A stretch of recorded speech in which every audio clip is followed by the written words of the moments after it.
Europe में राष्ट्रवाद part 2 में आप सभी को स्वागत है। इससे पहले एक वीडियो हम बना चुके हैं जिसमें क्वेश्चन लगभग 30 क्वेश्चन था, है ना। और ये उससे आगे के क्वेश्चन हम इस वीडियो में आप लोग को बताने जा रहे हैं।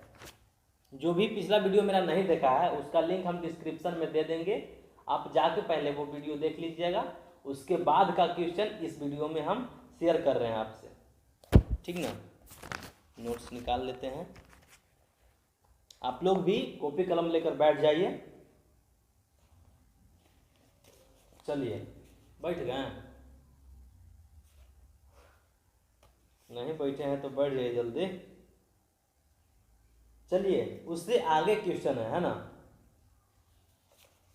ज़्यादा फास्ट लगेगा, आप वीडियो पे यूज करके लिख लीजिएगा। चलिए, क्वेश्चन नंबर 31वां हो गया ना। 30 क्वेश्चन हम आपको लिखवा चुके हैं। जो नहीं देखे हैं डिस्क्रिप्शन में लिंक दे देंगे, वो जाकर देख लीजिएगा। चलिए, तो आगे क्वेश्चन लिखिए। लास्ट क्वेश्चन, लुई फिलिप किस कट्टर प्रतिक्रियावादी व्यक्ति को अपना प्रधानमंत्री बनाया? तो यहाँ तक हम लिखवा दिए थे, जिसका आंसर था गीजो, और 1840 में क्वेश्चन में 1840 लिखने के लिए बोले थे हम आपको। उससे आगे क्वेश्चन अब स्टार्ट कीजिए, लिखिए। क्वेश्चन है, गीजो अपने देश के शासन में किस वर्ग के लोगों को शामिल किया जो नहीं चाहते थे, है ना। जो गीजो जो है अपने देश के शासन में किस वर्ग के लोगों को शामिल किया, और जिस वर्ग के लोगों को शामिल वो किया वो नहीं चाहता था कि हम इसमें शामिल हों, ठीक ना।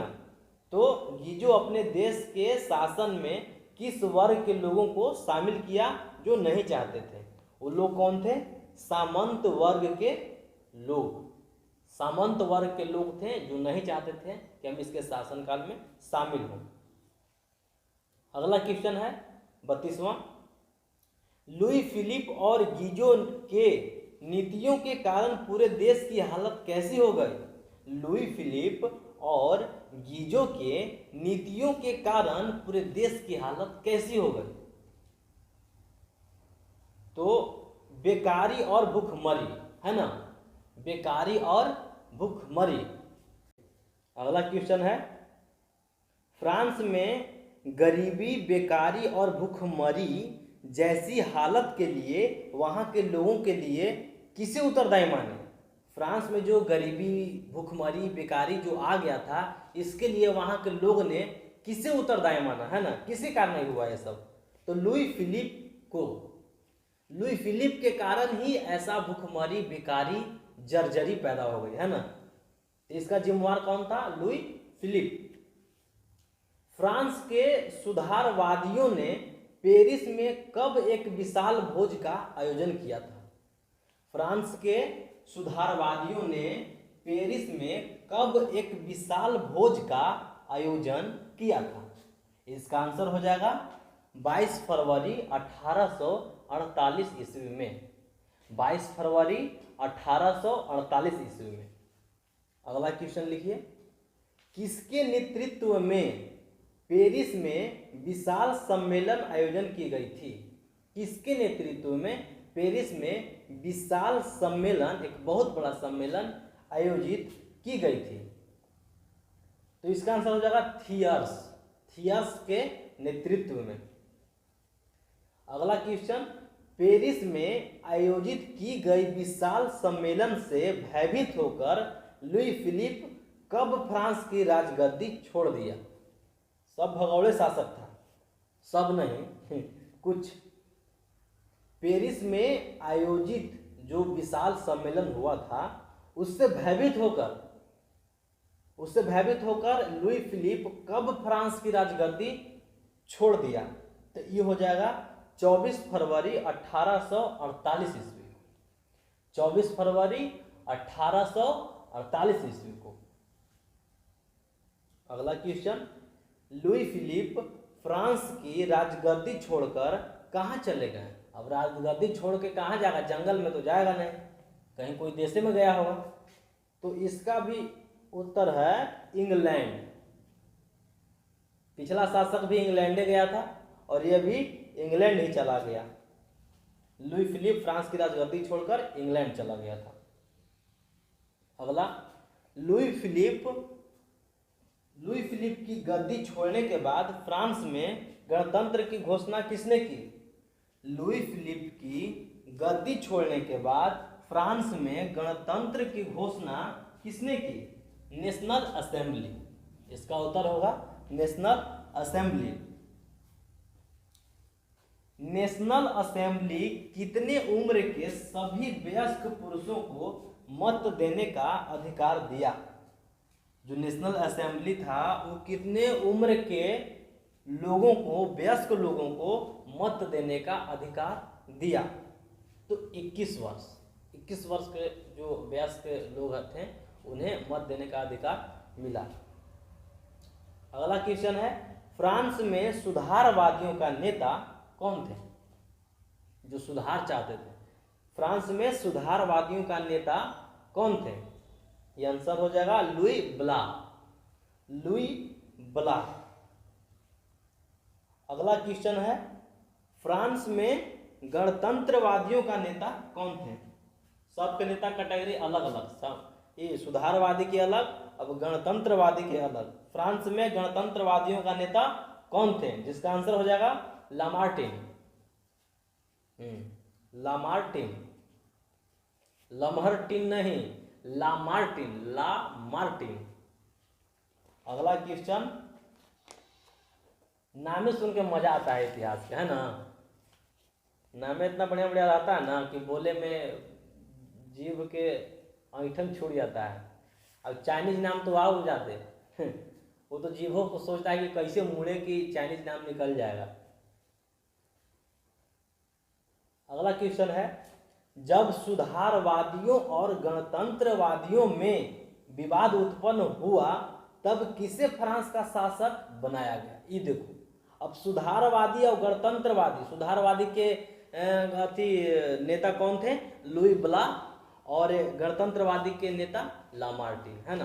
तो इनके बीच में जो है अब विवाद उत्पन्न हो गया। जब सुधारवादियों और गणतंत्रवादियों में विवाद उत्पन्न हो गया तब किसे फ्रांस का शासक बनाया गया? तो लुई नेपोलियन को शासक बनाया गया विवाद के बाद।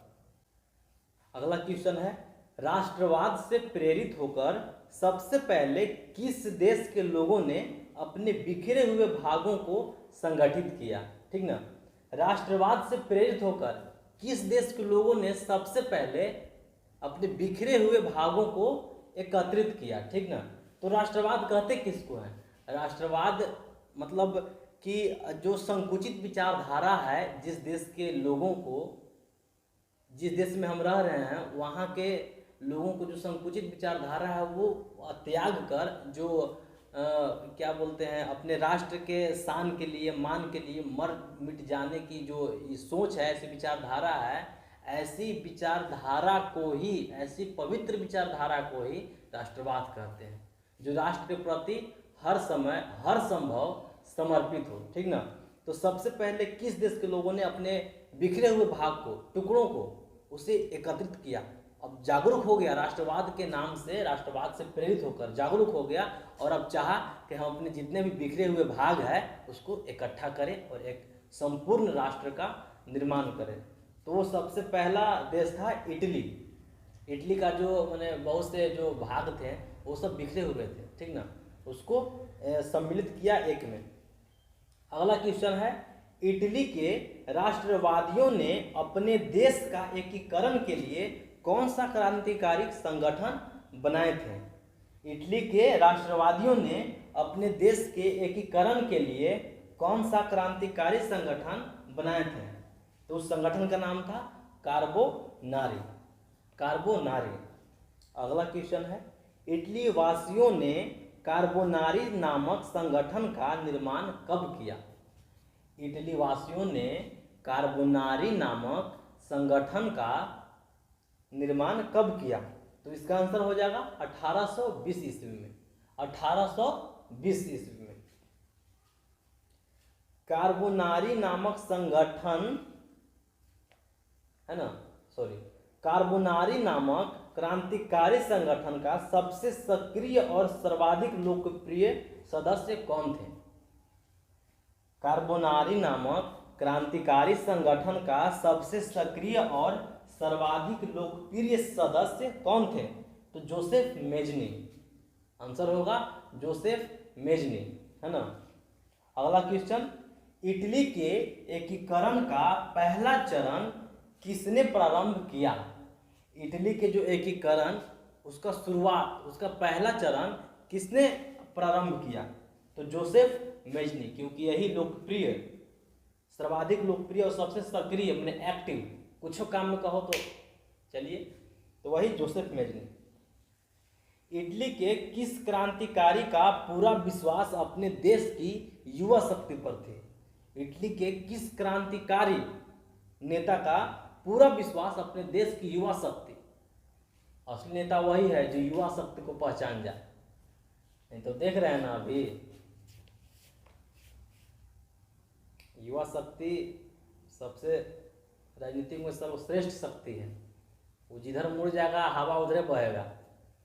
तो इटली के किस क्रांतिकारी का पूरा विश्वास अपने देश की युवा शक्ति पर थी? तो इसका आंसर जोसेफ मेजनी, है ना, जोसेफ मेजनी। अगला क्वेश्चन है, जोसेफ मेजनी युवाओं को संगठित करने के लिए यंग इटली नामक संगठन कब बनाए थे?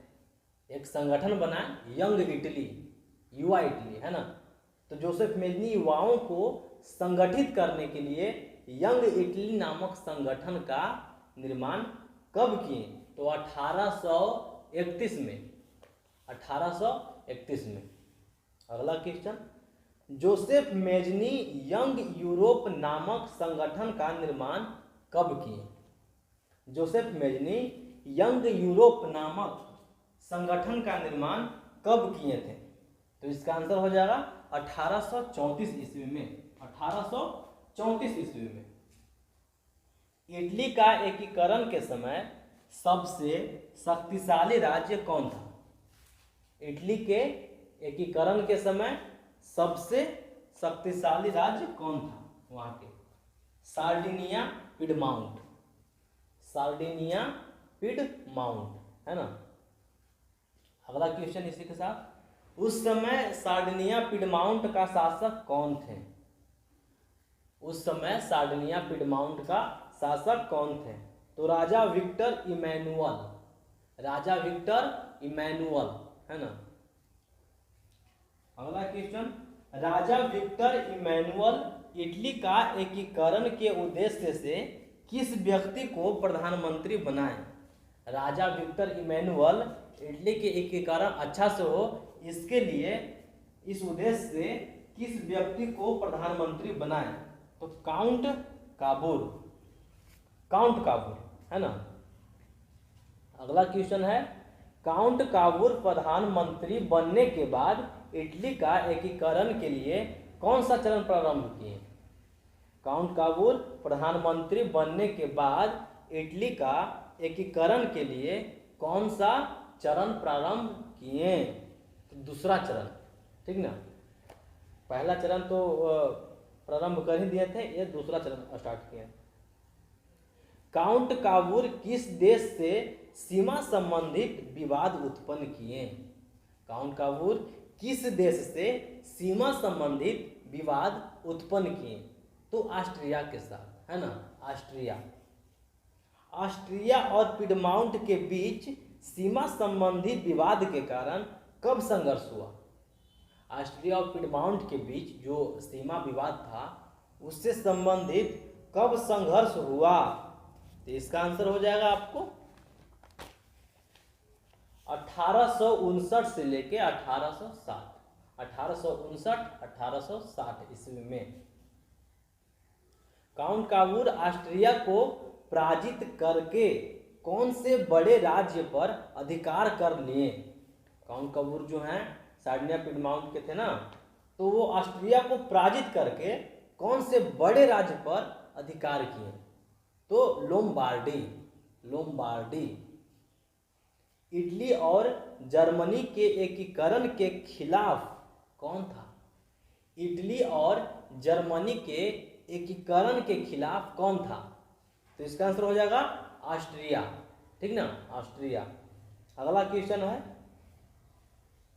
इटली के एकीकरण के पूर्व काउंट कावूर की मौत कब हो गई? ले, इटली के एकीकरण से पहले इनकी मौत हो गई थी, ठीक ना। तो वही बोल रहा है कि इटली के एकीकरण के पूर्व काउंट कावूर की मौत कब हो गई? तो 1862 ईस्वी, 1862 ईस्वी, ठीक। इस वीडियो का लास्ट क्वेश्चन 60 क्वेश्चन, इटली के एकीकरण का तीसरा और अंतिम चरण किसने प्रारंभ किया? इटली के एकीकरण का तीसरा और अंतिम चरण किसने प्रारंभ किया? तो गौरीबाल्डी, इसका आंसर हो जाएगा गौरीबाल्डी। तो ठीक है, फिर मिलते हैं पार्ट 3 में यूरोप में राष्ट्रवाद के। यूरोप में राष्ट्रवाद के 2 पार्ट बन चुका है और अगले पार्ट में फिर हम 30 क्वेश्चंस हम आपको प्रोवाइड करेंगे। तब तक के लिए धन्यवाद।